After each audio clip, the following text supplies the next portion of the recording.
दुर्योधन पांडव सेना की विशेषता के साथ साथ अपनी सेना का भी विशेषता बताया। ऐसा क्यों?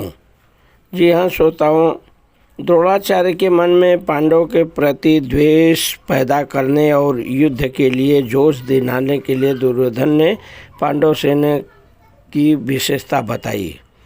दुर्योधन के मन में विचार आया कि द्रोणाचार्य पांडवों के पक्षपाती हैं ही, अतः वे पांडव सेना की महत्ता सुनकर मेरे को यह कह सकते हैं कि जब पांडवों की सेना इतनी बलवान है, इतनी विशेषता है, तो फिर तू उनसे संधि क्यों नहीं कर लेता।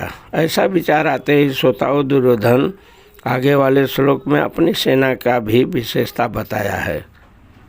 जैसे अस्माकं तु विशिष्टा ये तन्नान बोध द्विजोत्तम नायका मम संयस्य संज्ञार्थ ताम ब्रवीमि ते।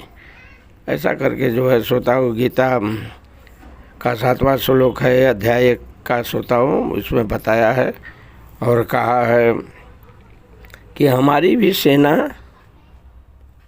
किसी तरह से कमज़ोर नहीं है, लेकिन शत्रु पक्ष कितना ही कमज़ोर क्यों न हो, लेकिन राजनीति के अनुसार उसे कमज़ोर नहीं समझना चाहिए। ऐसा करके बता रहा है।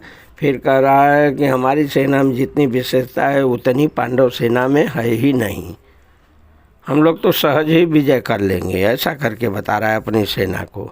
और अपनी सेना में श्रोताओं आप तो जानते ही हैं, जैसे भीष्म पितामह है, उसकी सेना में कर्ण है, कितना बड़ा शूरवीर बता रहा है, भीष्म पिता को बता ही रहा है,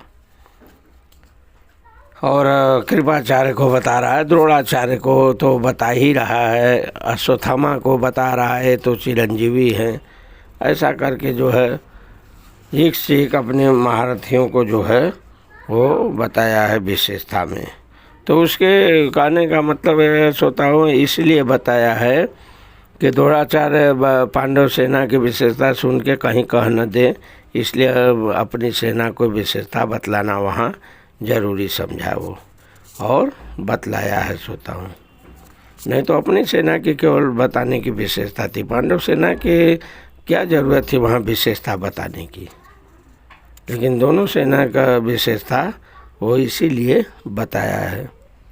तो एक बार प्रेम से बोलिए श्री कृष्ण भगवान की जय।